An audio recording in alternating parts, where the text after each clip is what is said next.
زۆر دڵخۆشی لە دکتۆر بەڕێز دکتۆر دلێشینە دەکەم کە ئەوها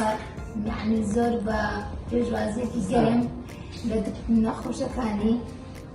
من ئەوە بۆ جاری دووەم پێم حەمەدیان کرد جاری دووەم دەکردن بەڕێز دکتۆری کە سەرکەوتوو بوو نەجاحەتی هینا جارش کەش کرده بووم حەمەدیار بە سەرکەوتوو نەبوو جاری دووەم هاتم لە لای دکتۆری بەڕێز ئەو بۆی کردم سەرکەوتوو بوو دەستخۆشی لێ دەکەم ئینشاڵڵا نمونەی دکتۆری ئەوها هەر زۆربی ئینشاڵڵا هەموو کەسێک بێتە لای خوا ئەوە شفای لە بۆ بنێری ئەم خەستەخانەیە یعنی هیچ شتێکی مادی لا گرنگ نییە تەنها چارەسەر لە بۆ نەخۆشەکان نەبێ ئەوەکە هیچ لا گرنگ نییە.